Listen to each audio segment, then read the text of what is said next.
UGC பாடத்திட்டத்தில் அவன் வந்து ஐடியா ஆஃப் பாரத் அப்படின்னு ஒரு சிலபஸ் வைக்கிறான். அதாவது ஐடியா ஆஃப் இந்தியா கிடையாது, நல்லா புரிஞ்சுக்கணும். Idea of Bharat. இந்த பாரத் எங்கேருந்து வந்துச்சுன்னு கேட்டால் ஒவ்வொருத்தன் ஒரு விளக்கம் சொல்கிறான். பாரத வருஷாங்கிறான், இல்லை ராமருக்கு சகோதரா இருந்த பரதங்கிறான், இந்த மாதிரி பல விளக்கம் கொடுக்குறான். ஆனால் எல்லாமே இந்து புராணத்தை பேஸ் பண்ணி தான்.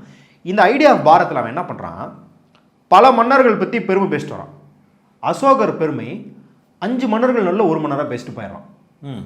அசோகர் அப்படிங்கிறவர் இங்கே சமத்துவத்துக்கான முதல்ல அடித்தளத்தை போட்டவர், பௌத்த அறநெறிகளை பின்பற்றினவர்.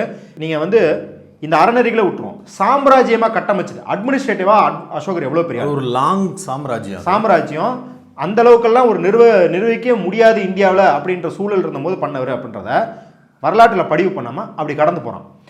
சவுத் இந்தியன் மன்னர்கள் பற்றி எதுவுமே கிடையாது. ஆனால் போன வந்த சௌகான் ராஜ்புத் எல்லாத்த பற்றியும் இருக்குது. அதில் என்ன பண்ணுறாங்கன்னா, சாதி எதிர்ப்பு இயக்கம் இல்லை பக்தி இயக்கத்தில் சாதி எதிர்ப்பு ஏதும் அதை பற்றி பேசலை. 19ஆம் நூற்றாண்டுக்கு வந்தாலும் இங்கே நாராயணகுரு பற்றி கிடையாது, ஐயா வைகுண்டரை பற்றி கிடையாது, பெரியாரை பற்றி கிடையாது, ஃபுலேவை பற்றி மட்டும் இருக்குது. ஏன்னா மகாராஷ்டிராவில் உங்களுக்கு ஃபுலே சாதியை சேர்ந்தவங்க மட்டும் வேணும். ஆனால் அதை சாதி எதிர்ப்பு இயக்கம்னு போடல, சாதியை வைத்து அரசியல் செய்தவர்கள்னு பேசுகிறான். அப்புறம் சுதந்திர இந்தியாவில் காங்கிரஸ், கம்யூனிஸ்ட், இங்கே அம்பேத்கர் இயக்கம், பெரியார் இயக்கம் எதோட பங்கும் இல்லாமல் ஆர்எஸ்எஸ் இயக்கத்தோட பங்கை பற்றி பேசுகிறான்.